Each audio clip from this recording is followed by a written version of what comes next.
হে আলী, আমার ঘরে 3টা সন্তান, একটা ছোট্ট সন্তান। 3টা সন্তান আজ কয়েকটা দিন পর্যন্ত অনাহার। আমার স্ত্রীর বুকের দুধ শুকায় গেছে গো আলী। ছোট্ট বাচ্চাটা শুধু কাঁদে, কান্নার শব্দে আমি কাতাদা ঘরে থাকতে পারি না। সেই সকাল থেকে কাজের উদ্দেশ্যে বের হয়ে আসছি, আর বলেছিলাম মা ও বাবা, সন্তানদেরকে বলেছিলাম যে করেই হোক কাজ করে কিছু খাবার নিয়ে আসবো, কিন্তু আমি কোথাও খাবার পেলাম না। আমার ছোট্ট সন্তানের কান্না সহ্য করতে পারি না, মনে হয় যেন কান্নার শব্দটা আমার কানে অল টাইম বাজে। হযরতে আলী রাদিয়াল্লাহু তাআলা আনহু হযরতে কাতাদার কথা শুনে পকেটে হাত দিয়ে 6টা দিরহাম তার হাতের মুঠোয় দিয়ে বলল, ভাই যাও কিছু খাবার নিয়ে বাসায় চলে যাও। বলেন সুবহানাল্লাহ।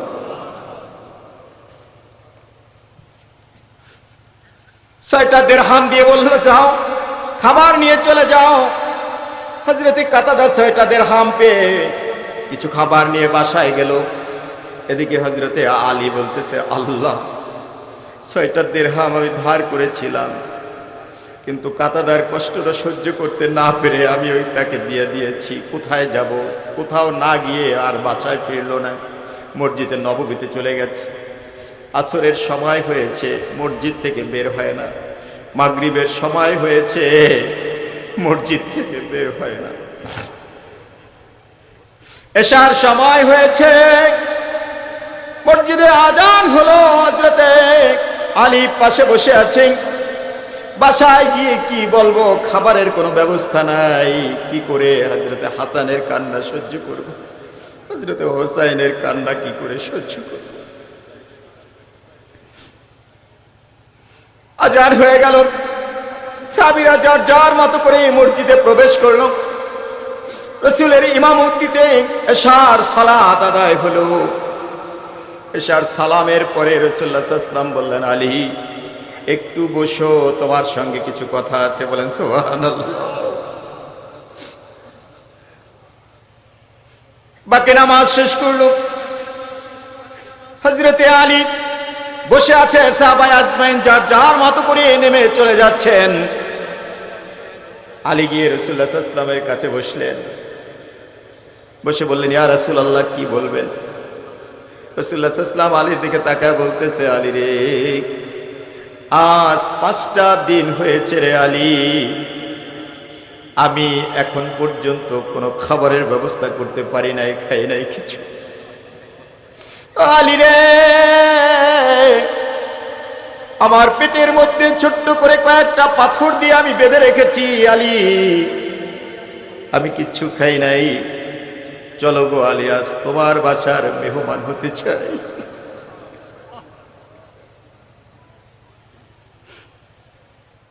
নাওয়া পূরণ আর কেহ নাই, তুমি মালিক, প্রশংসা সবই কেবল তোমারই।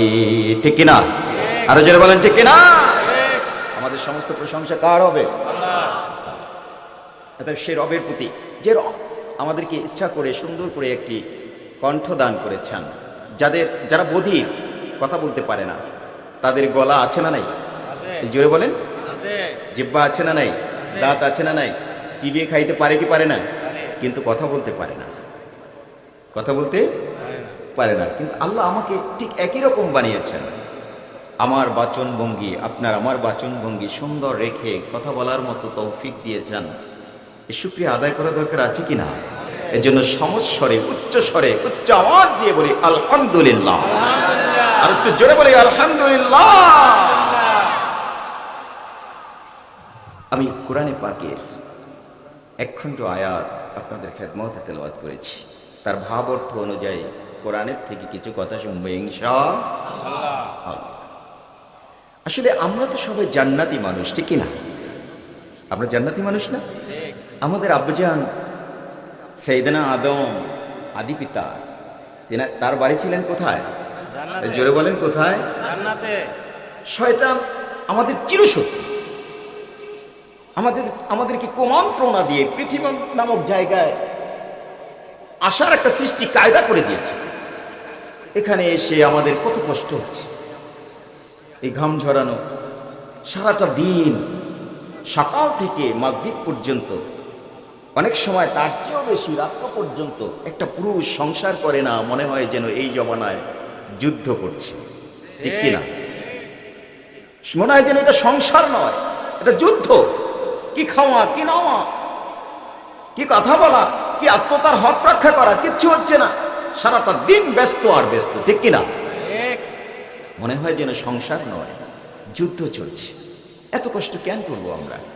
এই শয়তান আমাদের চিরশত্রু, আমাদেরকে কুমন্ত্রণা দিয়ে আব্বাজান এবং আম্মাজান হাওয়া আলাইহিস সালামের মাধ্যমে কুমন্ত্রণা দিয়ে আমাদেরকে পৃথিবীতে পাঠিয়ে দিয়েছেন, আসার কায়দা করে দিয়েছেন। আল্লাহ রাগান্বিত হয়ে এই পৃথিবীতে আমাদেরকে পাঠিয়ে দিয়েছেন, ঠিক কিনা?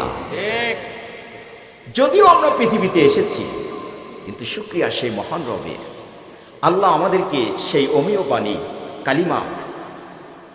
কালিমার সেই অমেয় বাণী, সেই ঈমান আমাদেরকে দান করেছেন। অনায়াসে আমরা পেয়েছি। যদি আমাকে ইচ্ছা করে খ্রিস্টান বানাইতেন, সনাতন ধর্মের অধিকারী বানাইতেন, ইহুদি বানাইতেন, বৌদ্ধ বানাইতেন, অন্য কোনো ধর্মের লোক বানাইতেন, সেই ধর্মকে ত্যাগ করে ইসলামের বাণী কালেমা তেলাওয়াতের মাধ্যমে ঈমান আনতাম। এটা বহু দূরের পথ, ঠিক কিনা?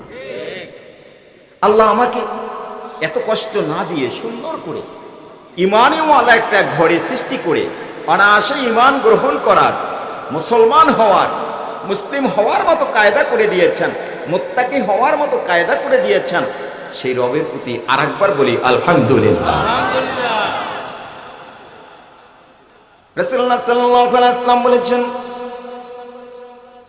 ওয়ালা লা ইলাহা ইল্লাল্লাহ ফাদাখালাল জান্নাহ। উম্মত, তুমি পড়ো লা ইলাহা ইল্লাল্লাহ, তোমাকে আল্লাহ তাআলা জান্নাতে ঢুকায় দিবেন, বলে সুবহানাল্লাহ। তার মানে কালেমা হলো জান্নাতে যাওয়ার সার্টিফিকেট। কালেমা হলো কি? একটু জোরে বলতে হবে, কালেমা কি? জান্নাতে যাওয়ার একটা সার্টিফিকেট আমরা পেয়েছি। সার্টিফিকেট পেলাম। কেউ সার্টিফিকেট পেয়েও চাকরি পায় না, আবার কেউ সার্টিফিকেট সঠিক কাজে লাগাতে পারে, আবার কেউ আছে কাজে লাগাতে পারে না। কিন্তু সার্টিফিকেট তো কোনো ভুল নাই, সার্টিফিকেটে কোনো ভুল নাই। ভুল কার? একটু জোরে বলেন, ভুল কার? আমার বা আমাদের ভুলের কারণে যদি জান্নাতে যেতে বিলম্ব হয়, শাস্তি ভোগ করতে হয়, এ দোষ আমার নাকি অন্য কারো? একটু জোরে বলতে হবে, কার? আমার। বেশি লম্বা করে কথা বলবো না, সংক্ষিপ্ত সময়ে আমি বিবেকের মধ্যে একটু সচেতন করে দিতে চাই, একটু জাগ্রত করে দিতে চাই যে আমি মুসলিম, আমি ইমানদার। আসলে আমি সার্টিফিকেট পেয়েছি, আসলে আমার কি করা উচিত? আমার আসলে কি করা উচিত? এটি যে শেষ জামানা মানে হলো শেষ কাল, শেষ সময়। এতে কোনো সন্দেহ আছে নাকি? আছে সন্দেহ? রাসূল পাক সাল্লাল্লাহু আলাইহি ওয়াসাল্লাম বলেছেন, এমন একটি জামানা আসছে, এই যে সামনে আসতেছে, যে জামানাটায় হাতের মধ্যে একটি জ্বলন্ত কয়লা বহন করতে যতটা কষ্ট হবে, একটা মানুষের জন্য ঈমান রক্ষা করাটা তার চেয়ে বেশি কষ্ট হবে। মুসলিম শরীফের হাদিস, রাসূল পাক সাল্লাল্লাহু আলাইহি ওয়াসাল্লাম বলেছেন, উম্মতেরা জেনে নাও, একটা মানুষ ঈমান নিয়ে ঘর থেকে বের হয়ে যাবে সকালে, ওই মানুষটা সন্ধ্যাবেলা যখন ফিরে আসবে তখন কাফের অবস্থায় ফিরে আসবে। নাউজুবিল্লাহ বলবেন না? সেই যুগ এখন আছে না? এখন হয়েছে না? আমি বুঝিয়ে দেব ইনশাআল্লাহ। রব্বুল আলামিন বলেছেন, ইন্নাল্লাযীনা আমানু ওয়া আমিলুস সালিহাতি কানাত লাহুম জান্নাতুল ফিরদাউসি নুজুলা। রব্বুল আলামিন বলেছেন, বান্দা তুমি যদি ঈমান আনো, তোমার ঈমান যদি ঠিক থাকে, আর তুমি যদি সৎ কাজগুলি করো, আমলে সলেহগুলি যদি তুমি করো, নেক কাজ যদি তুমি করো, তাহলে মনে রেখো বান্দা, তোমার জন্য আমি সুন্দর একটা জান্নাত গুছায় রেখেছি, যার নাম হলো ফেরদাউস। বলেন সুবহানাল্লাহ। আমরা কি জান্নাতে যেতে চাই? একটু কে কে যেতে চাই দেখি, নারায়ে তাকবীর, নারায়ে তাকবীর। আমরা সবাই জান্নাতে যেতে চাই। মনে রাখবেন, আজকের মাহফিলের সংক্ষিপ্ত সময় যা কিছু করছেন প্রথম থেকে আমি শেষ সময় গিয়ে কিন্তু জিজ্ঞাসা করে দেব, বলতে হবে আপনাকে। আমরা হাত জাগিয়েছি, আমরা কোথায় যেতে চাই? আরো জোরে বলেন, জান্নাতে। এবার আপনি মিলায় নিবেন যে আসলে আমি যদি বলি যে আমি ইউনিভার্সিটিতে পড়তে চাই, বিশ্ববিদ্যালয়ে পড়তে চাই, তাহলে আমাকে বিশ্ববিদ্যালয়ের উপযুক্ত হতে হবে কিনা? একটু জোরে বলেন, হবে কিনা? যদি আমি যদি বিশ্ববিদ্যালয়ে পড়ার মতো উপযুক্ত না হই, ও ভাই, আমার সার্টিফিকেট আসে শুধুমাত্র ওই যে জেডিসি, তার মানে 8 পাশে, এটা নিয়ে আমি কি ইউনিভার্সিটিতে বিশ্ববিদ্যালয়ে ভর্তি হতে পারবো? একটু জোরে বলেন, পারবো? তাহলে আমি যদি জান্নাতে যেতে চাই, তাহলে আমার যে কাজটা করা দরকার এটা যদি আমার মধ্যে না থাকে, তাহলে আমি জান্নাতে যাওয়ার উপযুক্ত নই। শুধুমাত্র এটা নিজের সাথে মিলাবেন। আমার কথাটা বড় নয়, আপনি শুনবেন, নিজের সঙ্গে মিলাবেন। পারা যাবে কি? পারা যাবে? যেহেতু আমরা হাত জাগিয়েছি, জান্নাতে যেতে চাই। কোথায় যেতে চাই? জান্নাতে যদি যেতে চাই, তাহলে আমরা একটু মিলিয়ে নিতে পারবো না যে আসলে আমি জান্নাতে কিনা? প্রথম নাম্বার শর্ত হলো, আল্লাহ এখানে 2টি শর্ত দিয়েছেন। জান্নাতে যেতে হলে 2টি শর্ত মাত্র, শুধুমাত্র একটি সূরার মধ্যে নয়, অসংখ্য বার এ কথা বলেছেন। 30 পারায় সূরাতুল আসরের মধ্যে এ কথা বলেছেন, ওয়াল আসর ইন্নাল ইনসানা লাফি খুসর ইল্লাল্লাযীনা আমানু ওয়া আমিলুস সালিহাত। বলেন আল্লাহু আকবার। ইন্নাল্লাযীনা আমানু ওয়া আমিলুস সালিহাত এ পর্যন্ত রাখি। যদি কোনো ব্যক্তি ঈমান থাকে, ঈমান আনে, আর যদি সে সৎকর্ম করে, শর্ত কয়টা? একটু জোরে বলেন। 2টা। প্রথম নম্বর শর্ত হলো ঈমান, দ্বিতীয় নম্বর শর্ত কি?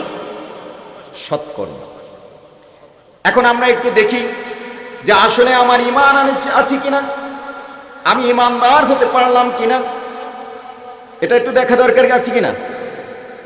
ঈমান হলো, ঈমানের সংজ্ঞা হলো, এই পৃথিবী যা কিছু আছে সব কিছু বাদ দিয়ে, সব কিছু একপাশে, আমার মহান রব, তাকে আমি একনিষ্ঠভাবে বিশ্বাস করার নাম হলো ঈমান। বলে সুবহানাল্লাহ। আমানতু বিল্লাহি কামা হুয়া বিআসমাইহি ওয়া সিফাতিহি ওয়া কাবিলতু জামিআ। সুবহানাল্লাহ বলেন। সুবহানাল্লাহ। কি বলি আমি?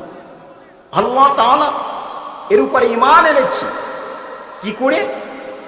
আল্লাহ তাআলার সমস্ত গুণ, যত গুণ আছে সমস্ত গুণ সহকারে আমি তার প্রতি ঈমান এনেছি। বলেন সুবহানাল্লাহ। কামা হুয়া বিআসমাইহি ওয়া সিফাতিহি। সুবহানাল্লাহ। কোন সমস্ত সিফাত, সমস্ত আসমা, এর প্রতি আমি ঈমান এনেছি। সুবহানাল্লাহ। আল্লাহ তাআলার সিফাত কি, গুণ কি? আমি যে ছোট্ট ছিলাম, একটি মাত্র কীট ছিলাম মাত্র, এই কীট মায়ের রেহেমের ভিতরে ঢুকিয়ে দিয়েছেন অসংখ্য কীট, একত্রে বের করে মায়ের রেহেমে যুদ্ধ করে আমি আগে রেহেমের মধ্যে ঢুকে গেছি। বলেন সুবহানাল্লাহ। সেখানে আল্লাহ আমাকে লালন পালন করেছেন। দেখেন, মায়ের ছোট্ট পেট, আমার পেটের মধ্যে জায়গা কতটা? এই ছোট্ট পেটের মধ্যে একটা ব্লাডার, এই ব্লাডারের মধ্যে পানি, এই পানির মধ্যে আপনাকে আল্লাহ তাআলা সতেজ রেখেছেন সুন্দর করে। বলেন সুবহানাল্লাহ। আমি পানি থেকে বের হয়ে আসছি, সেই মহান রব আমাকে 8 থেকে 9 থেকে প্রায় 10 মাস 10 দিন পর্যন্ত ছোট্ট একটি জায়গায় পানির মধ্যে আমাকে সজাগ, সচেতন, সুন্দর রেখেছেন। বলেন না সুবহানাল্লাহ। চিন্তা করেন না একটু, সেই আমি পৃথিবীতে আনার পর পানির ভিতরে ডুব দিয়ে পানির মধ্যে 1 মিনিট 2 মিনিট 5 মিনিট থাকতে পারি না। আল্লাহ রাখলেন আমাকে পানির মধ্যে। মায়ের জ্বর হলো, অসুস্থতা হলো, আল্লাহ আমাকে এই অসুস্থতা আমাকে অসুস্থ বানান নাই, আমাকে সুন্দর করে পৃথিবীতে নিয়ে এসেছেন। পৃথিবীতে আসার সময় মায়ের হাজার হাজার রক্তকণিকা, হাজার হাজার রক্তকণিকা ঝরিয়ে আমি এই পৃথিবীতে এসেছি। আল্লাহ বলে দিলেন বান্দা সূরাতুল হিজর, আল্লাহ বলে দিলেন বান্দা মনে রেখো, তোমার মায়ের পেটের মধ্যে তুমি যে তাকে যাতনা দিয়েছো, কষ্ট দিয়েছো, লাথি মেরেছো, মায়ের কলিজার মধ্যে, মায়ের পাকস্থলীর মধ্যে লেগেছে, মায়ের সমস্ত বুকের মধ্যে লেগেছে। মা খেতে পারে নাই, হাঁটতে পারে নাই, চলতে পারে নাই, কাজ করতে পারে নাই। মা উঠেছে, বসেছে, এই কষ্টের মাধ্যমে হাজার হাজার রক্ত কণিকা প্রবাহের মাধ্যমে তুমি চলে এসেছো। তুমি আসার পর তোমার মায়ের মধ্যে আমি এই টেন্ডেন্সি জাগ্রত করে দিয়েছি, হে বান্দি তুই তোর সন্তানটা একটু দেখ।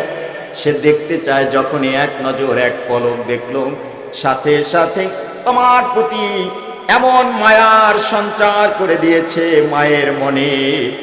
ইতিপূর্বের রক্ত বের করা, কলিজার মধ্যে আঘাত খাওয়া, পেটের যন্ত্রণা, বুকের যন্ত্রণা, এই যে জিহাদের মতো একটি যন্ত্রণা সহ্য করে তোমাকে নিয়ে এসেছেন, সমস্ত যন্ত্রণাকে মুহূর্তের মধ্যে গুছা দিয়েছেন কে? আরো জোরে বলতে হবে কে? এটা করেছেন কে?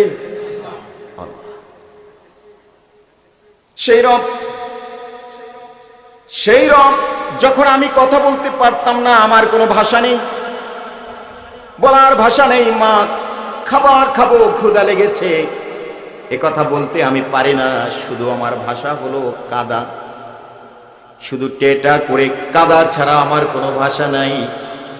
মা সব কাজ ফেলে এসে আপনাকে খাবার দিয়ে সুন্দর করে মোছা, পায়খানা করে বিছানাপত্র এলোমেলো করে দিয়েছে, সব মেখে ফেলেছেন।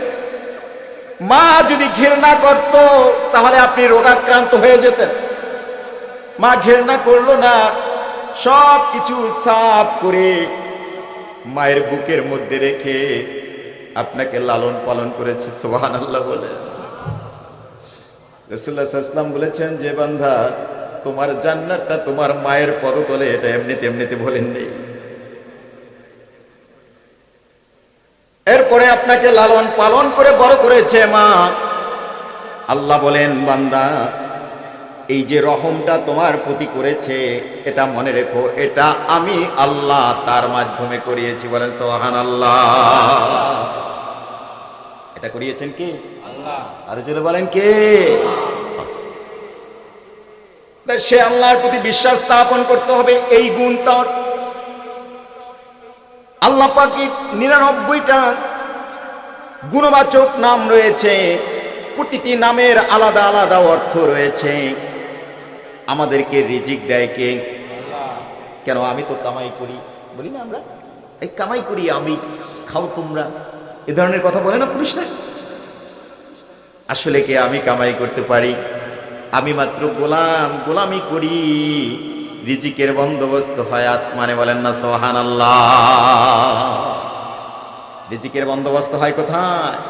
আরো জোরে বলেন কোথায়? আমি তো গোলাম মাত্র। গোলামের কাজ কি? গোলামি করা। গোলামের কাজ কি? গোলামি করা। আমি শুধু গোলামি করি, রিজিকের ব্যবস্থা করে দেন আল্লাহ। এজন্য আল্লাহর নাম হলো রাজ্জাক। আমি অন্যায় করি, ক্ষমা করে দেন কে? আরো জোরে বলেন কে? আমাকে শান্তি দেন কে? এজন্য সালাম কে? সুবহানাল্লাহ বলেন না। আমাকে বিদ্যা দেন কে? আমাকে চাকরির ব্যবস্থা করে দেন কে? আমাকে বড় করেন কে? এই ছোট্ট একটা চোখ যে দিয়ে আমরা দেখি, এই চোখ এর পাশ দিয়ে ছোট্ট করে দুটি আবরণ, চোখ ঢেকে যাওয়ার মতো একটু চামড়া বাড়তি করে রেখে চোখটাকে ইচ্ছা করে ঢেকে দেওয়া যায়, পলক দিয়ে ঢেকে দেই আমরা, ঠিক কিনা?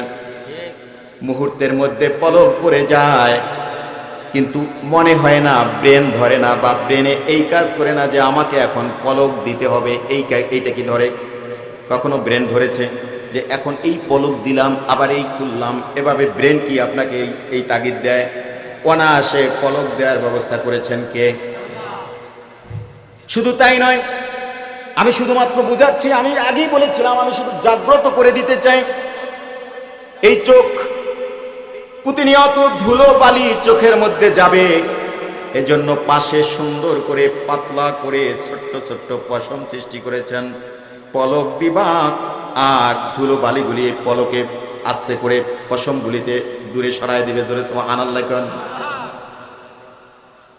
এরপরেও ঢুকবে, আল্লাহ জানেন, এরপরেও ধুলোবালি চোখের মধ্যে ঢুকবে। রব্বুল আলামিন মাথার মস্তিষ্কের দুই পাশে ছোট্ট করে দুটি টাঙ্কি বানিয়ে দিয়েছেন। এই দুটি টাঙ্কির মধ্যে পানির ব্যবস্থা করে দিয়েছেন। এই পানি দুটি, ডাক্তারের বাবা আমার কাছে আছে। ডাক্তারের বাবা না? আলহামদুলিল্লাহ। আশা করি বুঝবেন। দুটি টাঙ্কি, এই টাঙ্কির মধ্যে অনবরত পানি এসে জমা থাকে। এই পানিটা আপনার মস্তিষ্কটাকে শুষ্কতা থেকে রক্ষা করে, ভিজিয়ে সাথে করে রাখে। যতটুকু প্রয়োজন নরম থাকার ততটুকু করে রাখে। বাড়তি পানিটা চোখের সেই আস্তে করে মস্তিষ্কের সেই ভেইন দিয়ে, সেই শিরা উপশিরা দিয়ে আস্তে করে চোখের মধ্যে এনে দেয়। যখন প্রয়োজন প্রতিটা মুহূর্তে মুহূর্তে যতটুকু প্রয়োজন পানি দিয়ে ময়লাগুলি ধুয়ে মুছে সাফ করে দেয়। এই ময়লাযুক্ত পানিটা যদি চোখের উপরিভাগ দিয়ে পড়তো মানুষের, তাহলে এই জায়গাটা ঘা হয়ে যেত, পচন ধরত। অনেক মুরব্বীদের এই জায়গাগুলি ঘা দেখা যায়, ঘা হয়ে যেত। রব্বুল আলামিন কত মেহেরবান, কত দয়ালু। এই চোখের পানিটা কি আস্তে করে পাস করে দেওয়ার জন্য বাইপাস একটি রোড করে দিয়েছে, যার নাম হলো নেত্রনাল। আমরা বলি কি? যারা বলেন নেত্রনাল, কি বলি? ওই যে অনেকের নেত্রনালে সমস্যা হয় না, এই চোখের এই যে নরম চামড়ার এখানে ছোট্ট করে দুটি ছিদ্র দিয়া, নাসিকার গোড়ায় নিয়ে ছিদ্রকে মিলা দিয়া ওই ময়লা আবর্জনা চোখকে ধুয়ে পানিটা যে বের হয়, এই পানিটা ওই নেত্রনাল দিয়ে নাসিকার মূলে নিয়ে ছেড়ে দেন। বলেন সুবহানাল্লাহ। এ করেন কে? আরো জোরে বলেন কে? সে আল্লাহর প্রতি বিশ্বাস স্থাপন করতে হবে। আমি বিশ্বাস স্থাপন করলাম, শুধুমাত্র মুখে বললাম আমি আল্লাহকে বিশ্বাস করি না, এটা বিশ্বাস নয়। বান্দা তুমি কি করে বিশ্বাস করবা? আল্লাহ তার ডিসক্রিপশন দিয়ে দিয়েছেন। একটা মানুষ যখন আল্লাহকে ভয় করবে, কি করে ভয় করবে, সে কি করে ঈমানদার হবে, ডিসক্রিপশন রব্বুল আলামিন দিয়েছেন। রব্বুল আলামিন বলে দিয়েছেন, আল্লাযীনা ইউমিনুনা বিল গায়বি ওয়া ইউকিমুনাস সালাতা ওয়া মিম্মা রাযাকনাহুম ইউনফিকুন। বলেন আল্লাহু আকবার। আর জোরে বলেন আল্লাহু আকবার। রব্বুল আলামিন বলে দিয়েছেন, বান্দা আমি বুঝবো তখনই তুমি মুত্তাকি হয়েছো বা ঈমানদার হয়েছো, যখন তুমি গায়েবের উপরে বিশ্বাস স্থাপন করবা। শুধু আমি একা নও, শুধু আল্লাহ একা নও, বিশ্বাস স্থাপন করতে হবে 7টি জিনিসের উপরে। হাদিসে মুসলিম এবং বুখারীতে এসেছে 6টি জিনিসের উপরে। আমরা বিশ্বাস স্থাপন করার জন্য ছোটবেলায় বাক্য পড়েছি, আমানতু বিল্লাহি ওয়া মালাইকাতিহি ওয়া কুতুবিহি ওয়া রুসুলিহি ওয়াল ইয়াউমিল আখিরি ওয়াল কদরি খাইরিহি ওয়া শাররিহি মিনাল্লাহি তাআলা ওয়াল বা'সি বাদাল মাউত। করেছেন কিনা? আমি বিশ্বাস স্থাপন করেছি আল্লাহর উপরে, ফেরেশতাদের উপরে, সমস্ত কিতাব সমূহের উপরে, রাসূলগণের উপরে, ভাগ্যের ভালো মন্দের উপরে, আখিরাতের উপরে, এবং আমার মৃত্যুর পরে আবার জাগ্রত করবেন আল্লাহ তাআলা। এই দিবস এবং এই মৃত্যুর পরে জাগ্রত করার ব্যাপারে আমি ঈমান এনেছি, ঠিক কিনা? ঈমান আনলাম। ইমানটা শুধুমাত্র মুখে বললেই হয় না, ইমানের বাক্য আছে লা ইলাহা ইল্লাল্লাহু মুহাম্মাদুর রাসূলুল্লাহ, এ বলে আমি ইমান আনেছি। ঠিক না? ইমানের তিনটি ধাপ, তিনটি শর্ত রয়েছে। প্রথম নাম্বার হলো আপনাকে মুখে বলতে হবে, দ্বিতীয় নাম্বার হলো আপনাকে অন্তরে বিশ্বাস করতে হবে, তৃতীয় নাম্বার হলো সে অনুযায়ী আপনাকে কাজ করতে হবে, কাজে পরিণত করতে হবে। এর নাম ইমান। এর নাম কি? আমি এই কথাটা বোঝানোর জন্য এত দূরে নিয়ে এসেছি। ইমানের তিনটি ধাপ, একটি নাই ইমান নাই, দুইটি নাই ইমান নাই। আমাদের দেশের অনেক হিন্দু ভাইয়েরা কালিমা পড়তে পারে অনেক মুসলমানের চেয়ে ভালো, ঠিক কিনা? সেজন্য কি সে ইমানদার? আরো জোরে বলতে হবে, সে কি ইমানদার? কেন সে ইমানদার না? সে এজন্যই ইমানদার না, মুখে বলেছে, অন্তরে বিশ্বাস নাই। অন্তরে বিশ্বাস করেও অনেকে অন্তরে বলে আল্লাহ এক, একজন আছে, এটা বিশ্বাস করি, তারপরও সে ইমানদার না। কারণ সে এই বাক্যের তাগিদ অনুযায়ী সে চলে না, তার মানে হলো তার কাজ করে না। আমার কথা কি বুঝছেন? অতএব সম্মানিত হাজিরিন, আমি যদি মুখে বলেছি এবং বিশ্বাসও করেছি কিন্তু কাজে পরিণত করে নাই, বুঝতে হবে আমি উপযুক্ত ইমানদার হতে পারি নাই। ইমান গ্রহণ করেছিল সবচেয়ে বড় কাফেরদের একজন, ফিরআউন, ঠিক কিনা? এত বড় কাফের কি আছে এখনো যে নিজে খোদা দাবি করে? এরকম বড় কাফের আছে নাকি? আমার তো মনে হয় না। এখন যদি এই মুহূর্তে ট্রাম্প যদি বলে যে আমি আল্লাহ, ওরা তো গুলি করে ফেলবে, ঠিক কিনা? এমনিতেই দৌড়ায়, মাঝে মাঝে দেখেন না, ও বাঁচতে পারবে না।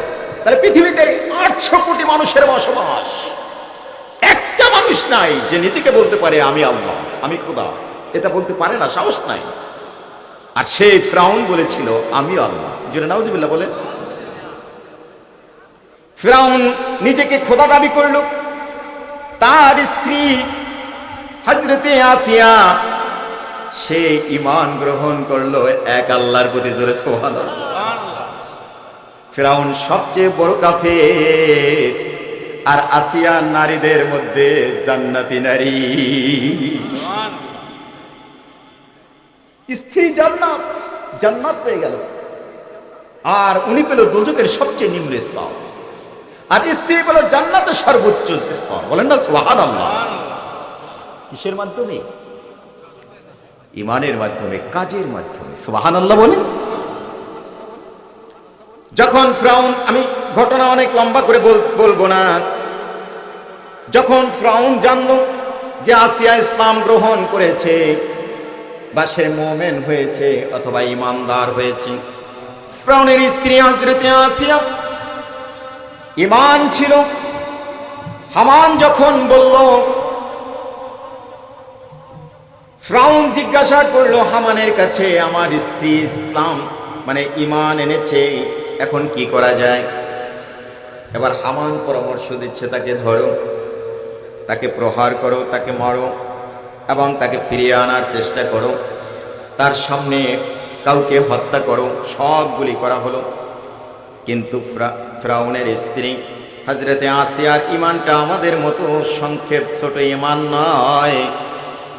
তাকে যখন বলা হলো তুমি ফিরে এসে ঈমান থেকে, তিনি বলল, হে ফিরআউন, তুমি কি শক্তি তোমার রয়েছে? তোমার তো মাত্র একটা শক্তি, এই পৃথিবীতে স্বামী কেমন এটা সবচেয়ে ভালো জানে কে? একটু জোরে বলেন।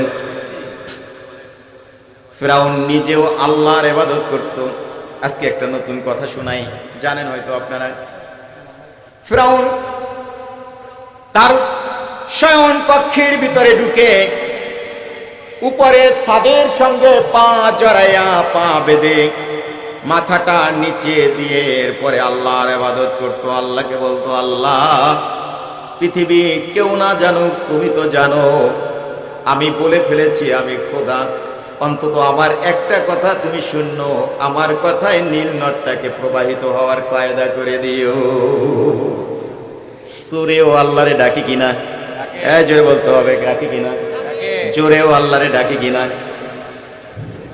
যারা এই যে দেশে ইসলামের বিপক্ষে কথা বলে তারাও মাঝে মাঝে আল্লাহরে ডাকে, ঠিক কিনা? আরো জোরে বলতে হবে, ঠিক কিনা?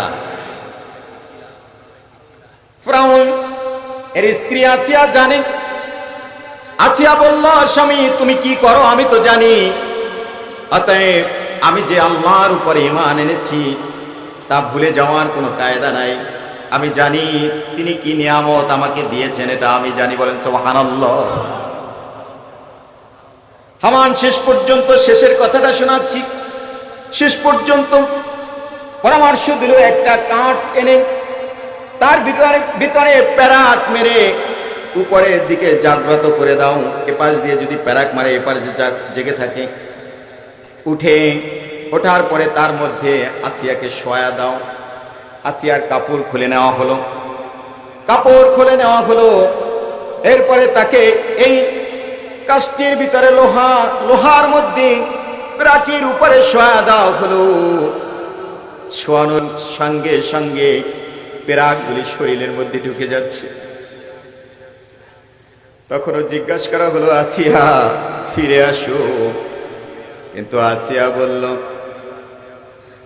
বলল, মালিক, মালিক, আমি তোমাকে বিশ্বাস করেছি, আমি চাই তুমি তোমার কাছে আমাকে একটা ঘর বানায়া দাও। বলেন সুবহানাল্লাহ। মালিক, মালিক,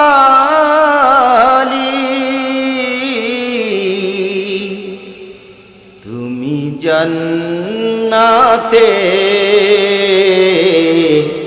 তোমার কাছে আমার একটা ঘর বানিয়ে দিও,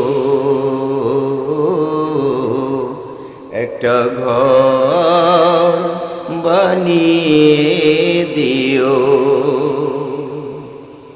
সে বিভীষিকাময় মহাদিনে তোমার প্রতিবেশী করে নিও। সে বিভীষিকাময় মহাদিনে তোমার প্রতিবেশী করে নিও। বলেন না আল্লাহু আকবার। আমরা আল্লাহর প্রতিবেশী হতে চাই কিনা? আরো জোরে বলেন, চাই কিনা? দেখি একটু কে কে চায় নারায়ে তাকবীর। বলি আল্লাহু আকবার।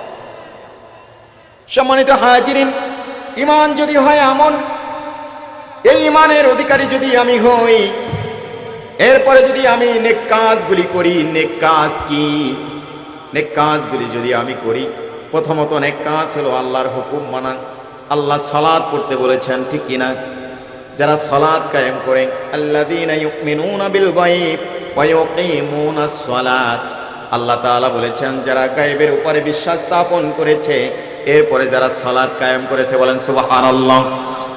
সালাত কায়েম করেন, নিজে নিজে একা একা আপনি নামাজ আদায় করেছেন, সন্তান নামাজ পড়ে নাই, স্ত্রী পড়ে নাই, সকলে বাদ পড়েছে না, এটা সালাত কায়েম বলে না।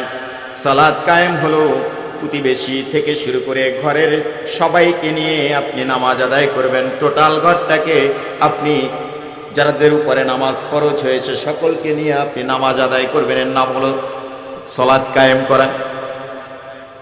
একা একা বিশাল পাগড়ি পেঁচা মসজিদের কোনায় বসে আছেন, স্ত্রী বেপরদায় হাঁটছে বিভিন্ন এনজিওর দ্বারে দ্বারে, আছে না নাই? জোরে বলেন, আছে না নাই? বিভিন্ন এনজিওর দ্বারে দ্বারে ঘুরছে, মেয়ে কথা শুনছে না, নিজের মতো করে চলছে। আর ছেলে, সে এই যে এখন দেখছেন যে কাটা চিরা প্যান্ট বেরোয়েছে, দেখছেন নি? দেখছেন আপনারা? বেশি দাম দিয়ে তারপরে কাটা চিরা প্যান্ট পরে, এখান থেকে চিরা, এখান থেকে চিরা, এখান থেকে চিরা, 4-5 জায়গা থেকে চিরা। এটা নাকি আবার দাম বেশি, এটা দাম বেশি।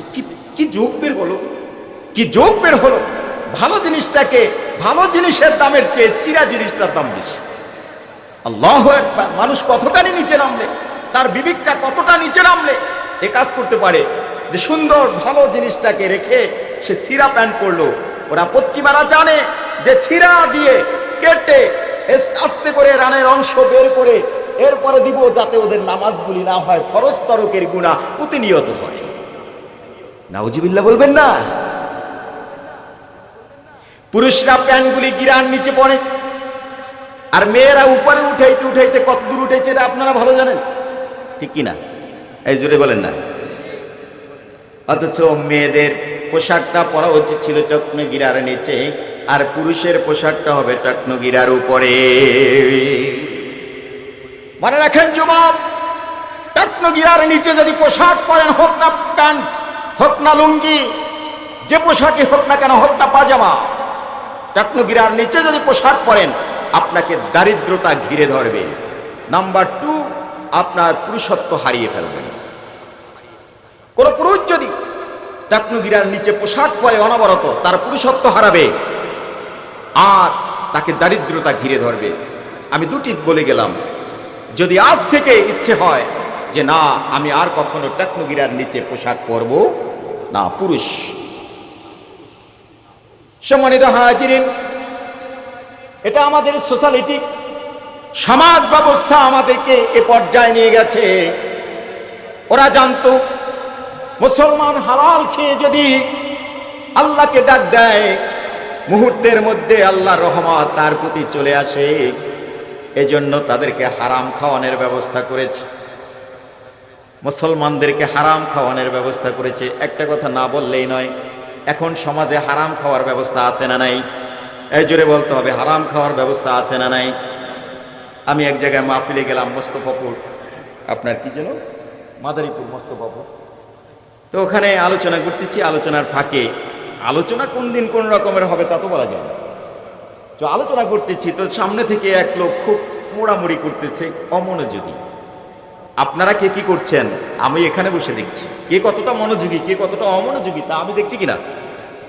তো উনি কিছুক্ষণ পর উঠে চলে গেল। এরপরে যখন আমি গেছি, আমাকে নাস্তার ব্যবস্থা করেছে, আমি শুধুমাত্র আমি চা খাবো, বিস্কিটটা নিচ্ছি, এর ভিতরে উনি হাজির, সালাম দিয়ে হ্যান্ডশেক করলাম। করার পরে বলতেছে যে হুজুর একটা কথা বলতাম। জি বলেন। উনি বলতেন হুজুর, ওনার নাম বলল, বলার পরে বলল হুজুর আমার কথা কি আপনাকে কেউ কিছু বলে দিয়েছে? আমি বললাম কেন ভাই, আপনার কথা বলবে কেন? না হুজুর, আপনি আলোচনা শুরু করলেন ভালো, এরপরে আলোচনা যা করলেন সব আলোচনা করলেন সুদের কথা। ভাই আমি 6 মাস আগে একটা মাল্টিপারপাস খুলছি। কি খুলছে? সুদী প্রতিষ্ঠান। কি খুলছে? সুদী প্রতিষ্ঠান। বলতেছে হুজুর আমি একটা মাল্টিপারপাস, 6 মাস আগে একটা মাল্টিপারপাস খুলছি, সুদী প্রতিষ্ঠান খুলছি। তা আপনি যা বললেন সব আমারে বললেন, আমার কথা কি আপনাকে কেউ কিছু বলে দিয়েছে কিনা? তো আপনারা কি এখানে যারা রয়েছেন এরকম কেউ আছেন নাকি? জোরে বলেন, আছেন? যে রাগ হয়ে চলে যাবেন, পরের দিন আমাকে ফোন করে জিজ্ঞাসা করবেন যে হুজুর আমার কথা কেউ বলে দিয়েছে কিনা, এরকম কেউ আছেন? ভাই আমার, ইহুদি খ্রিস্টান জানে যে মুসলমানদেরকে হারাম খাওয়াতে হবে। হারাম যদি খাওয়াই, হারামের রক্ত হারামের গোশ দিয়ে যখন আল্লাহকে ডাকবে, তখন এই ডাক আল্লাহ পর্যন্ত পৌঁছাবে না। এই ডাক আল্লাহ পর্যন্ত পৌঁছাবে না, তখন ওদেরকে সহজ হবে মারাটা। আপনি দেখছেন মুসলমান দিয়ে মুসলমানদেরকে মারা হচ্ছে, ঠিক কিনা বলুন? ওদের দেশে তো একটা বোমাও পড়ছে না, পড়ছে সব মুসলমান কান্ট্রিতে পড়ছে, আবার কিছু ইসরায়েলে পড়ছে। মুসলমান দিয়ে মুসলমানদেরকে মারা হয়েছে, মারা হচ্ছে কি ফোন দিয়ে। সম্মানিত হাজিরিন, হযরতে হুযায়ফা রাদিয়াল্লাহু তাআলা তাকে রোম সম্রাট ধরলো তার কিছু ভক্তবৃন্দদেরকে নিয়ে। আমি কোন সময় ঘটনা শোনাবো তারপর কিছুটা মনে করিয়ে দিচ্ছি। ধরলো, আটকালো, আটকায়া এরপরে তাকে প্রস্তাব দিল তোমাদের নেতাকে। হুযায়ফা বলল আমি। তাকে ধরে বলল, ভাই আমি তোমাকে আমার সাম্রাজ্যের অর্ধেকটা দিয়ে দিতে চাই। কতটা? আমার নবীকেও এই অফার দিয়েছিল কিনা? একটু জোরে বলেন, দিয়েছিল কিনা?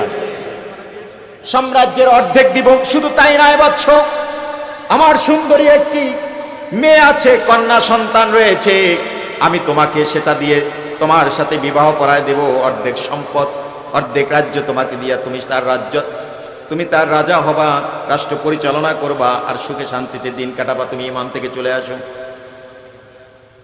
হযরতে হুযায়ফা বলল, দেখো ইমান বলতে কি জিনিস তুমি তা জানো না, চেনো না।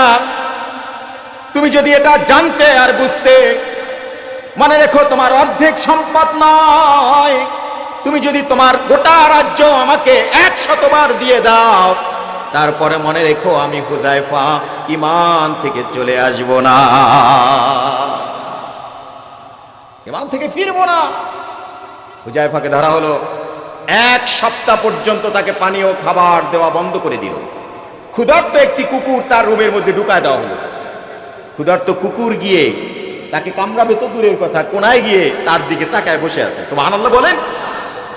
যখন দেখলো কুকুর তাকে খায় না, কামড়ায় না, এরপরে হুযায়ফা ক্লান্ত হয়ে পড়েছে, খাবার নাই, পানিও নাই, তাকে খাবারের ব্যবস্থা করলো। শূকরের গোশ এবং রুটি আর মদ মিশানো পানি তার সামনে নিয়ে যাওয়া হলো। খাবার সামনে দেখে হুযায়ফা কোনোভাবে বসলেন, খাবার খাবে। যে খাবার নিয়ে গেল বলল, হুযায়ফা রে, তোমার জন্য কি খাবার এনেছি জানো নি? তিনি বললেন, কি খাবার? তোমার জন্য শূকরের গোশ ভুনা করে নিয়ে এসেছি এবং রুটি আর মদ মিশানো পানি। সুবহে সাদিক থেকে মাগরিব পর্যন্ত রোজা রাখেন, তাতে ম্যাক্সিমাম মানুষ রোজা রাখে না, ঠিক কিনা? এতটুকু সময় খাবার থেকে বিরত থাকেন, পানীয় থেকে বিরত থাকেন, তাই রোজাকে ছেড়ে দেন। হুযায়ফা 1 সপ্তাহ পর্যন্ত খায় নাই, অনাহারে ক্ষুধার্ত। হুযায়ফা বলল, দেখো আমি মুসলিম, না খেয়ে মারা গেলেও শূকরের হারাম গোশ আমি খেতে পারি না। খেলো না। এরপরে তাকে ধরা হলো, তাকে শুলে চালানোর জন্য নিয়ে যাওয়া হলো। আবার অফার দেওয়া হলো, হুযায়ফা তুমি তোমার যার প্রতি ঈমান এনেছো সেই নবীজিকে একটা বকা দাও, একটা গালি দাও, আমি তোমাকে ছেড়ে দিব। হুযায়ফা বলল, দেখো আমার জীবনটা যদি চলে যায়, এরপরে যদি আবার জীবন হয়, আবার যদি চলে যায়, আবার যদি হয়, এভাবে 100 বার যদি জীবন হয়, এরপরেও আমি হুযায়ফা আমার রাসূলকে বকা দেওয়ার শক্তি রাখি না। বলেন না সুবহানাল্লাহ। অতএব সম্মানিত হাজিরিন, শূকরের গোশ এটা ভালো নাকি সুদ খাওয়া ভালো? সবাই বলবেন হ্যাঁ।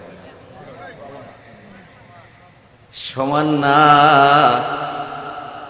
শূকরের গোশ খাওয়া হারাম, একটা পাপ, আর সুদ খাওয়া এমন হারাম যে 70টা পাপ হারাম। এক হুজুর বলেন, সুদ খাওয়া কি এক? শূকরের গোশ খাইলে একটা হারাম হবে, যদি আল্লাহর কাছে তওবা করে হয়তো আল্লাহ কবুল করবে, একটা হারাম। আর সুদ খাওয়ার মানে হলো 70টা হারাম। সবচেয়ে ছোট যে পাপ সেটা হলো নিজের গর্ভধারিণী মায়ের সাথে জেনা করা বা বিবাহ করার সময়। সবচেয়ে বড় যে পাপ সেটা হলো আল্লাহর সাথে যুদ্ধ করার শামিল। আল্লাহর সাথে যুদ্ধ করার ক্ষমতা রাখেন? এই জোরে বলে রাখেন, আরো জোরে বলে রাখেন। নিজের মাকে বিবাহ করার দুঃসাহস পৃথিবীর কেউ আছে নাকি? আরো জোরে বলে আছে? নিজের গর্ভধারিণী মাকে বিবাহ করার ঘৃণিত যে কাজ, সুদ খাওয়া একই পরিমাণ কাজ। ভাই আমার, ফিরে আসুন। ওরা সুযোগ নিয়েছে আমাদের দ্বারা, ওরা সুযোগ নিয়েছে। আমাকে সময় দিবেন কিনা জানি না, আমি শেষ পর্যায়ে যেতে পারবো কিনা জানি না, অন্তত একটা বলে গেলাম, আজ থেকে তওবা করুন, সুদ থেকে ফিরে আসুন। সুদের যে টাকাটা খেয়েছেন, গ্রামের অঞ্চলে ঘুরে ঘুরে যাদের বাথরুম পায়খানা নাই তাদেরকে পায়খানা বানাই দেন। সম্মানিত হাজিরিন,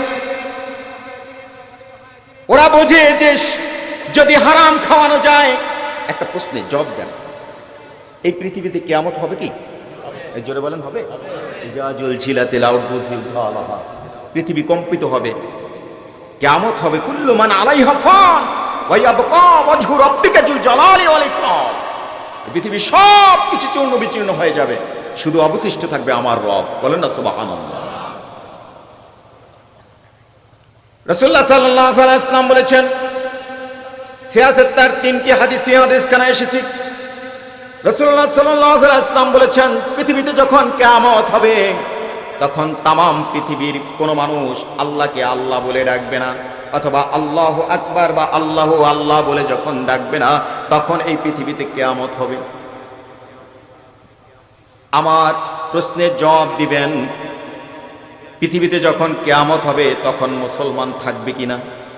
এটা জোরে বলতে হবে, থাকবে কিনা? সব কি কাফের হয়ে যাবে? মুসলমান তো থাকবে, নামে থাকলেও তো থাকবে। এই পাগড়ি থাকবে কিনা? টুপি থাকবে কিনা? জুব্বা থাকবে কিনা? সুন্দর কনক্রিট বিশিষ্ট টাইলস বিশিষ্ট মসজিদ থাকবে কিনা? এই জোরে বলতে হবে, থাকবে কিনা? এত বিশাল মাইক আয়োজন আজানের জন্য, থাকবে কিনা? মুয়াজ্জিন থাকবে কিনা? এবার ইমাম থাকবে কিনা? খাদেম থাকবে কিনা? খতিব থাকবে কিনা? আবার নামাজ ফজর থাকবে কিনা? জোহর থাকবে কিনা? জুমা থাকবে কিনা? মনে রাখতে হবে, যেদিন কিয়ামত হবে সেই দিনটা হবে মুহররম মাস, দিনটা হবে শুক্রবার, দিনটা হবে, তারিখটি হবে 10 তারিখ, সময়টা হবে হয় জুমা না হয় আসর, দুটি মত পাওয়া যায়, হয় আসর না হয় জুমা। যখন জুমার সময় যদি একটা ধরে নেই আমরা, হয় জুমা ধরে নেই, জুমার সময় যদি কিয়ামত হয়, তখন মুয়াজ্জিন জুমার আজান দিবে কিনা? আরো জোরে বলতে হবে, দিবে কিনা? খতিব আল্লাহু আকবার বলে তাকবীরে তাহরিমা বলবে কিনা? যদি আল্লাহু আকবার তাকবীরে তাহরিমা হয়, তাহলে কিয়ামত হবে কেন ভাই? জোরে বলেন, কিয়ামত হবে কেন? কিয়ামত হওয়ার কথাই না ভাই আমার। এজন্যই কিয়ামত হবে। পৃথিবীতে অসংখ্য পাগড়িওয়ালা ইমাম, খতিব, মুয়াজ্জিন, মুসল্লি, মসজিদ, মাইক সব থাকবে ঠিক, কিন্তু ঈমান থাকবে না, হারামে পরিপূর্ণ হয়ে যাবে। একবার হাজার বারও যদি আল্লাহু আকবার বলে, এই চতুর্থ আসমান ভেদ করে আরো সে আজিম পর্যন্ত গিয়া পৌঁছাবে না। একথার এক্সাম্পল দেওয়ার সময় নেই আমার। হযরতে বেলালকে আজান থেকে চাকরিচ্যুত করা হয়েছিল, মনে আছে আপনাদের? এই মনে আছে? একজন নতুন মুয়াজ্জিন নিযুক্ত করা হলো। রাসূলুল্লাহ সাল্লাল্লাহু আলাইহি ওয়াসাল্লাম চুপ থাকলেন সাহাবীদের সিদ্ধান্তের উপরে। সাহাবীরা নিযুক্ত করলো নতুন কণ্ঠ, সুন্দর কণ্ঠ বিশিষ্ট একজন মুয়াজ্জিন। ফজরের সময় গিয়ে আজান দিল, আল্লাহু আকবার, আল্লাহু আকবার, সুন্দর করে আজান দিল। বেলাল আস্তে করে মসজিদের নববীর কোনায় গিয়ে আল্লাহর কাছে কালেকশন দিয়ে দিয়েছে। সুবহানাল্লাহ। পৃথিবীর মানুষ যদি জানতো যে আজান কি। নাসা এখন নতুন করে চাঁদে লোক পাঠাচ্ছে, দেখছেন আপনারা? এই সপ্তাহের মধ্যে হয়তো যেতে পারে, চাঁদে লোক পাঠাচ্ছে। প্রথম যখন চাঁদে লোক পাঠাইলো, চাঁদে যারা গিয়ে নামলো, ফিরে আসার পর তারা যখন পৃথিবীর আজানের শব্দটা শুনলো, দৌড় দিল মসজিদের দিকে। দৌড় দিয়া দেখতেছে আজান, একজনে সুন্দর করে আজান দিচ্ছে। আজান দেওয়ার শেষে ডাক দিল, ভাই এদিকে এসো। আসলো, তুমি এই বাক্য বলতেছ, এটা শিখলে কোত্থেকে? তিনি বললেন, আমার নবী শিখিয়েছে। সুবহানাল্লাহ বলবেন না আপনারা? আমার নবী শিখিয়েছে। কবে শিখিয়েছে? আজ থেকে 1450 বছর আগে শিখিয়েছে। ধরে সুবহানাল্লাহ। হে ভাই, তুমি কি জানো এটা কি? কেন আমি জানি না।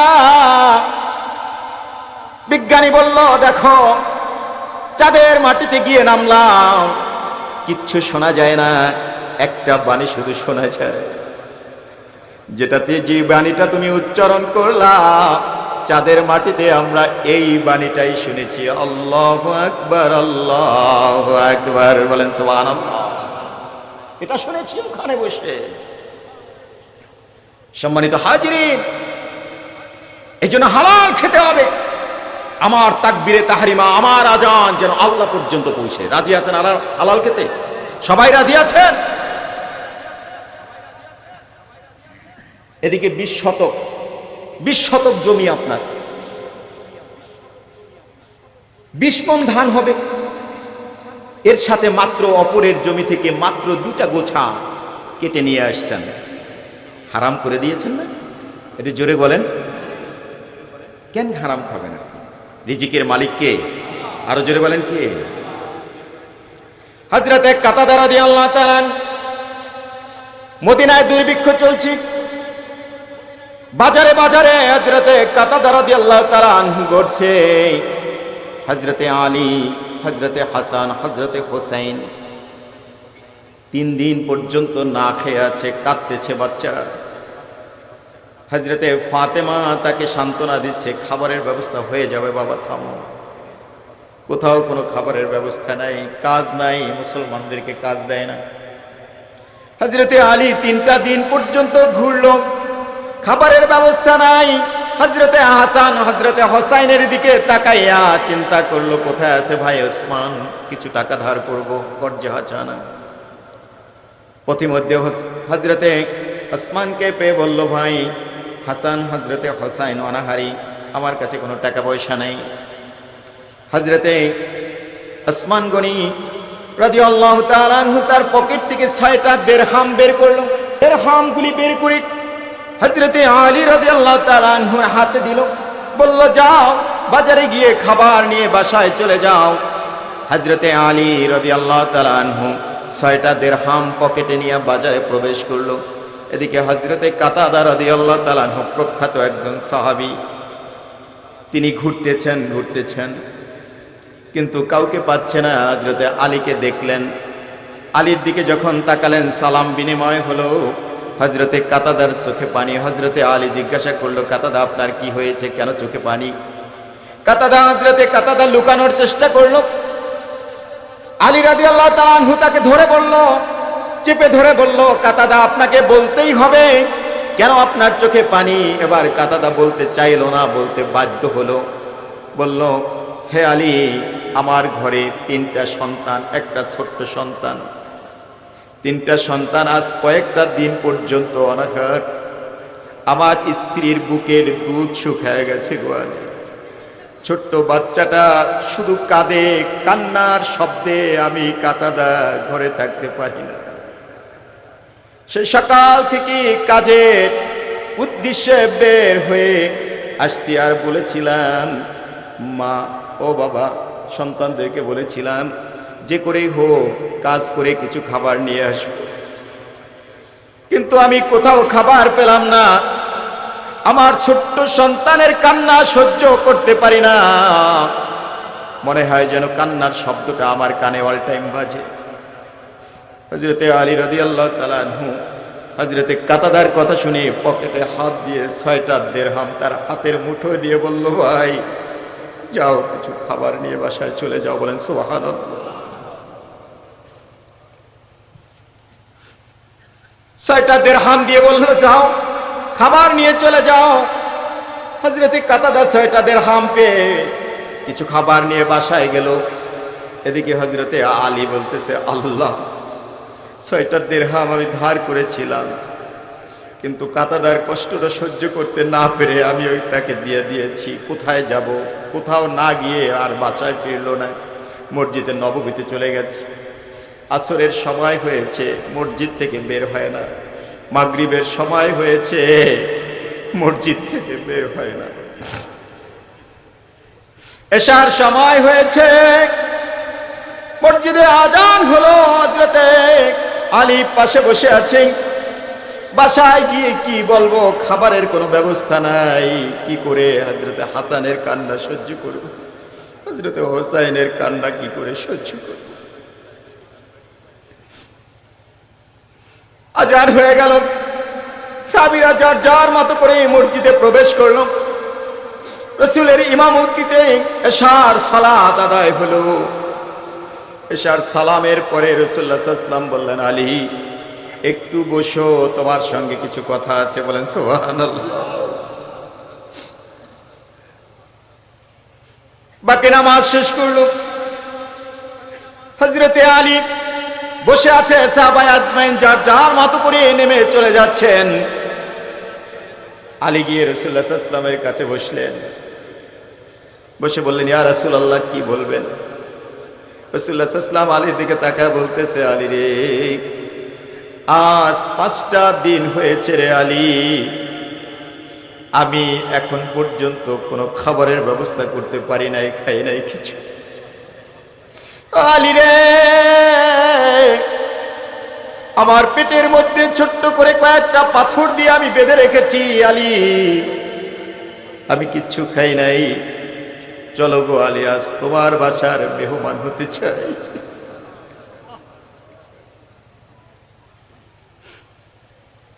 আলীকে বলল, আলী চলো। হযরতে আলী কিছু বলছেন না, দু জাহানের বাদশা নবী আলীর ঘরের মেহমান হতে চায়। আলী বলতে পারছে না যে আমার ঘরে খাবার নাই, এটা বলতে পারছে না, চুপ করে বসে আছে মাথাটা নত করে। রাসূলুল্লাহ সাল্লাল্লাহু আলাইহি ওয়াসাল্লাম এই কথা বলে দাঁড়ায় গেছে। হযরতে আলী দাঁড়ায় গেছে, রাসূলুল্লাহ সাল্লাল্লাহু আলাইহি ওয়াসাল্লাম আগে হাঁটা শুরু করছে, আলী পেছনে পেছনে হাঁটছে আর বলছে, আল্লাহ, যার জন্য তুমি পৃথিবী সৃষ্টি করেছো, আখিরাতের কঠিন বিপদের মুহূর্তে যাকে তুমি হাউজে কাউসারের ঝান্ডা বাহি করে দিয়েছো, ওগো আল্লাহ, যার পদধূলিকে তুমি আরশ পর্যন্ত নিয়ে গিয়েছো, তোমার সেই বন্ধু আমার বাসার মেহমান হতে যাচ্ছে, আর আমি আলী, আমার ঘরে কোনো খাবার না।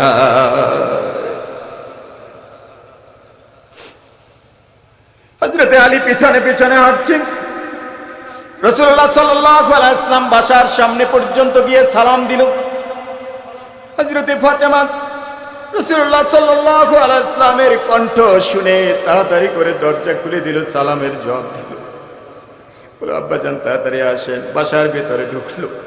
বাসার ভিতরে ঢুকে বলল, ফাতেমা, তাড়াতাড়ি করে কিছু খাবার দাও, বেশ কয়েকটা দিন হয়ে গেছে, বেশ কয়েকটা দিন হয়ে গেছে খাবারের কোনো ব্যবস্থা করা হয় নাই। ফাতেমা, তাড়াতাড়ি করে খাবার দাও। হযরতে ফাতেমা বললে, আব্বাজান বসেন, খাবারের ব্যবস্থা হয়েছে। জোরে বলবেন কি আল্লাহু আকবার? আরো জোরে বলেন আল্লাহু আকবার।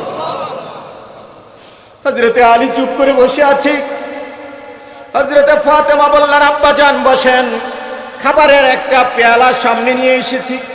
এত সুন্দর সুস্বাদু খাবার, যার ঘ্রাণ চারদিকে ছড়িয়ে পড়েছে। হযরতে আলী বলতেছে, ফাতেমা, খাবারের কোনো ব্যবস্থা তো ছিল না, তুমি কোথায় পেলে?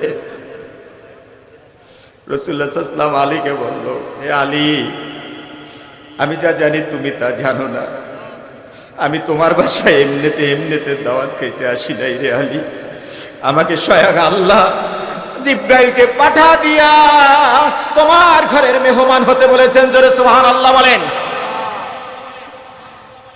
হে আলী, তুমি যখন 6টা দিরহাম হযরতে কাতাদার হাতে তুলে দিয়েছিলা, আমার আল্লাহ ব্যবস্থা করে রেখেছেন, জিব্রাইলকে দিয়ে জান্নাতের খাবার তোমার ঘরে পৌঁছা দিয়েছেন রে আলী।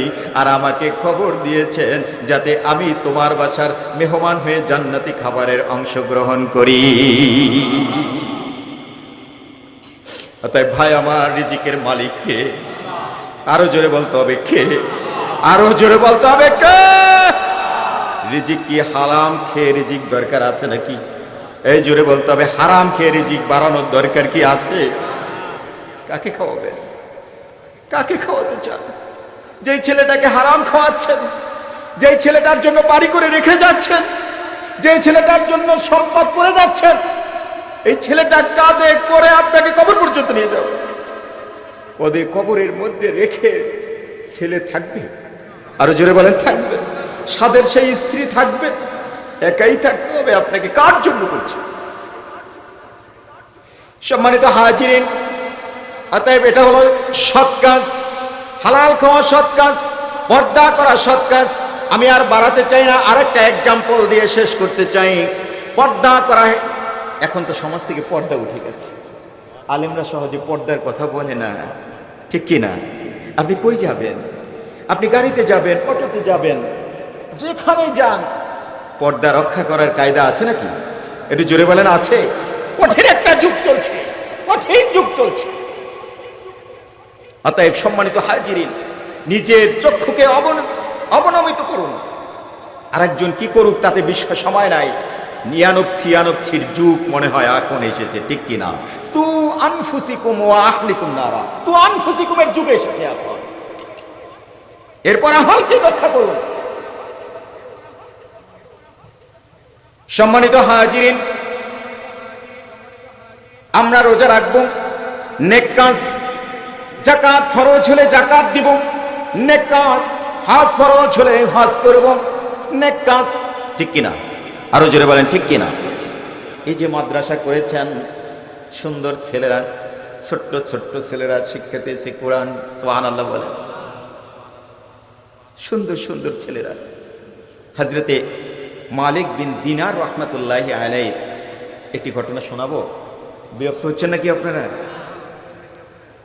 হযরতে মালিক বিন দিনার রহমাতুল্লাহি আলাইহি তিনি এভাবে একদিন মঞ্চ করে আলোচনায় উঠেছেন, আলোচনা শুরু করবেন মাত্র হঠাৎ করে সাধারণ জনগণ মুসল্লিদের মধ্য হতে প্রবীণ এক মুসল্লি দাঁড়ায় গেল, বলল, হে মালিক বিন দিনার, আজকে আমার একটা প্রশ্নের জবাব দিয়ে তারপরে তুমি আলোচনা করবা।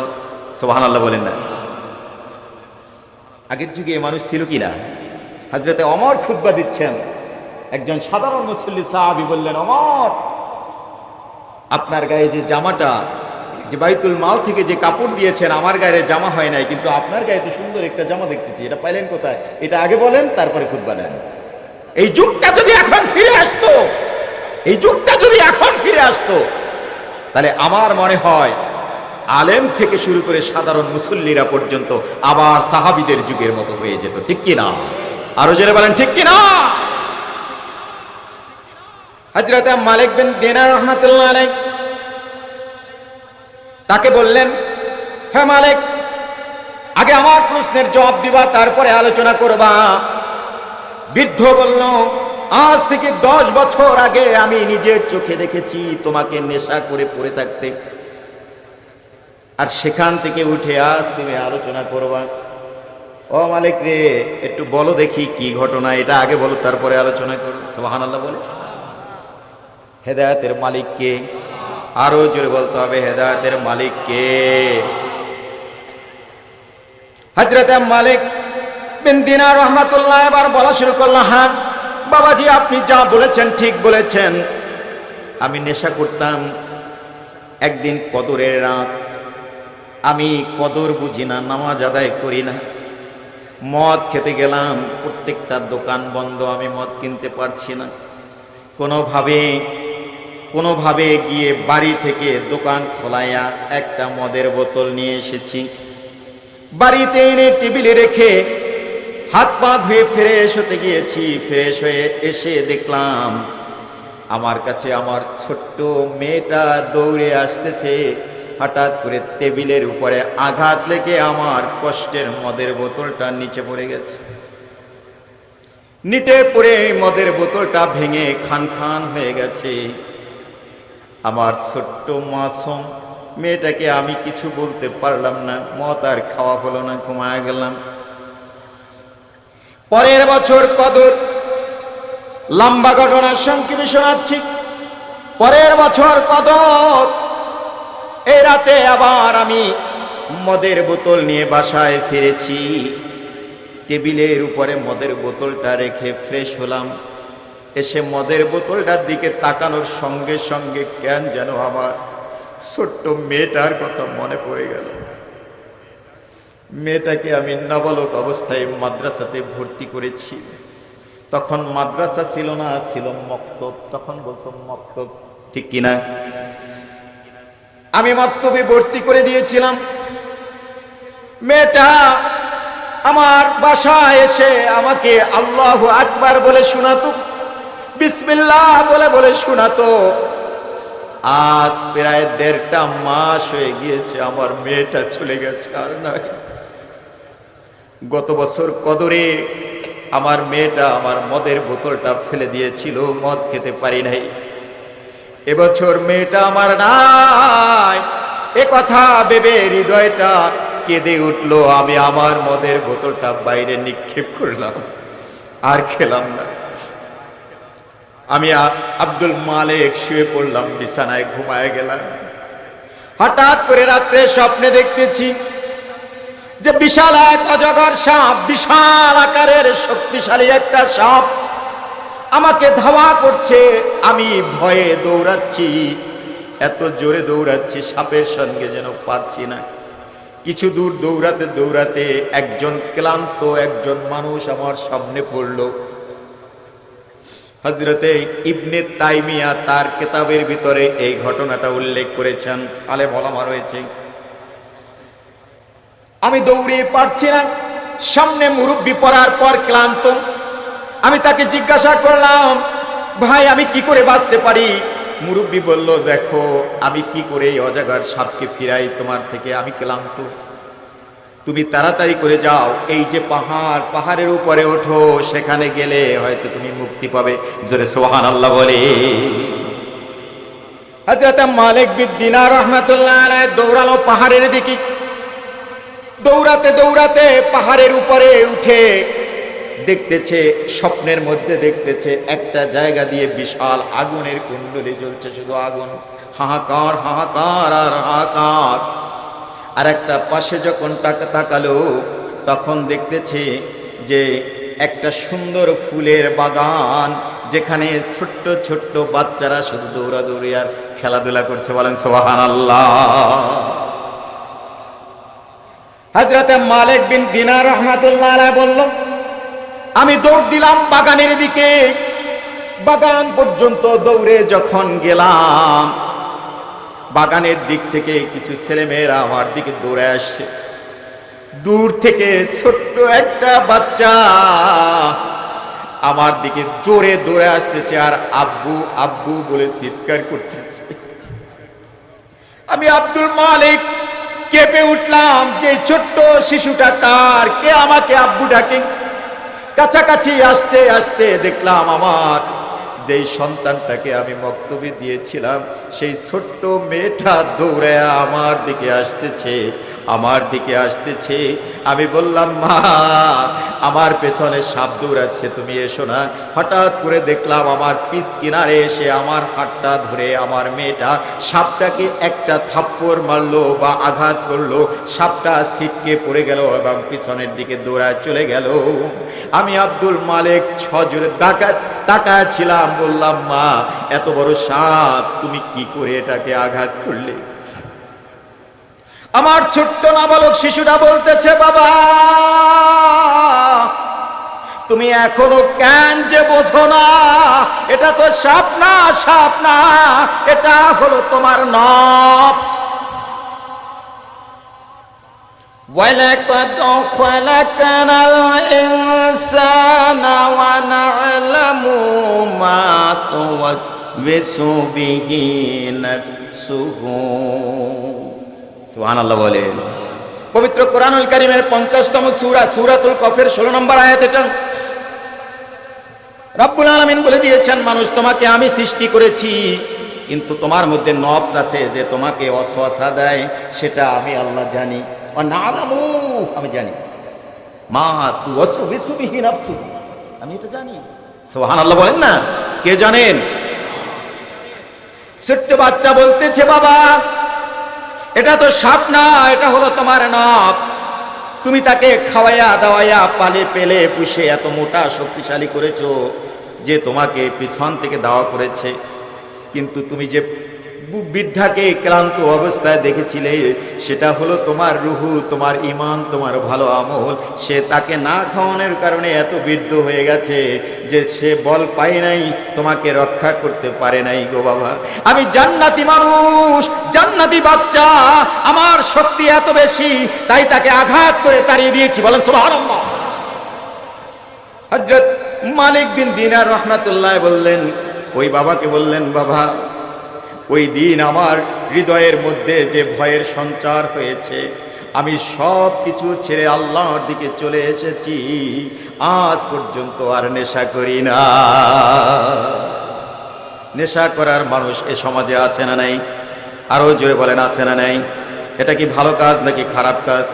আরো জোরে বলতে হবে, ভালো কাজ নাকি খারাপ কাজ? নেশা কি করতে রাজি আছি আমরা? আরো জোরে বলতে রাজি আছি। নেশা করবেন আপনারা? নেশার অনেকটা কায়দা আছে, বাবা, ইয়াবা, না গাঞ্জা আছে না নেই? বিড়িও একটা নেশা। যদি কন যে হুজুর বিড়ি তো খাই না, সিগারেট, সিগারেট কি বিড়ির চেয়ে আলাদা? আরো জোরে বলেন। বিড়িও একটা নেই। আমি ঢাকা গেলাম তো একটা পাবলিক টয়লেটে, তো পাবলিক টয়লেটে ঢোকার পর এত বিড়ির গন্ধ টয়লেট থেকে, তো কোনোভাবে তাড়াতাড়ি করে দরজা বন্ধ করে ওখানে লোক যে আজ থাকে না, তারা বললাম ভাই কি ব্যাপার, কি হয়েছে হুজুর, যে এখানে এত বিড়ির গন্ধ ঢুকতে পারতেছি না? তা হুজুর আগে যে লোকটা ঢুকছিল সে বিড়ি খাইতো। আমাকে বাথরুমে কি তাহলে? তা হুজুর বাথরুমে বসে বিড়ি না খাইলে নাকি পায়খানা ক্লিয়ার হয় না। এরকম লোক আছে না নাই? এই জোরে বলেন, আছে না নাই? আছে না নাই? বিড়ি খাওয়ার 3টি মাছালা দিয়ে যাই। বিড়ি খাওয়া হারাম, বিড়ি খাওয়া মাকরুহে তাহরিমি, বিড়ি খাওয়া মোবা। আলেম ওলামা রয়েছেন, যদি ভুল প্রমাণ করতে পারেন আমার নাম্বার ইউটিউবে আছে, আমার নামের উপরে সার্চ করলে আপনি পাবেন ইনশাআল্লাহ। আপনি ফোন দিয়ে আমাকে জানাইবেন হুজুর ভুল। বিড়ি খাওয়া হারাম, বিড়ি খাওয়া মাকরুহে তাহরিমি, বিড়ি খাওয়া মোবা। জীবনে একবার বিড়ি খেয়েছেন, বন্ধুদের পাল্লায় পড়ে, কোনো নেশা নাই, জানেন না, ভালো জানেন না, কোনোভাবে খেয়ে ফেলেছেন। একবার হোক, 2বার হোক, এটা মোবা, পাপ হয় নাই, সওয়াব হয় নাই। বিড়ি খাওয়াটা এমন হয়েছে, বিড়ি না খেলে ভালো লাগে না, কেমন কেমন জানি লাগে, মনে হয় যেন কিছু খেতে ইচ্ছে করে, খেতে ইচ্ছে করে, খেতে ইচ্ছে করে। এটা হলো মাকরুহে তাহরিমি। বিড়ি খেয়ে, বিড়ি না খেলে মোটেই টিকতে পারেন না, মাথা বিগড়ে যায়, পায়খানা ক্লিয়ার হয় না। বুঝতে হবে বিড়ি খাওয়াটা তখন আপনার জন্য হারাম। বিড়ির খোসার উপরে মারাত্মক ছবি আছে না নাই? এখানে ক্যান্সার। আমি চার দোকানে চা খাইতে বলছি, দেখতেছি যে এই যে ছোট্ট করে বাক্সের মতো ওখানে গ্লাস দিয়া তারপরে বিড়ির প্যাকেট টাঙায় রাখছে, এর ভিতরে গলার ভিতরে একটা ছবি দিছে। এমন অবস্থা দেখলে এটা কেমনে করে খায়? আমি বললাম ভাই এটা দেখেও কি বিড়ি খায়? কারণ এটা দেখেই তো বেশি খায়। কথাটা বুঝেন? ওরা বুঝা দিচ্ছে যে বিড়ি খাইলে তোমার ক্যান্সার হবে, তোমার ফুসফুস নষ্ট হবে। তারপরেও জেনে একটা বিড়ি 20 টাকা দিয়ে কিনে খায়, 30 টাকা 40 টাকা একটা বিড়ি আছে, অথচ সবজি কলা এখনো 10 টাকায় পাওয়া যায় কিনা? এই জোরে বলেন, পাওয়া যায় কিনা? তাই একজনে একটা কিনা 5 জনে খায় না। একটা বিড়ি দেখবেন যে খায় 5-7 জন মিললে একটা বিড়ি খায়, আছে না নাই? আরো জোরে বলেন, আছে না নাই?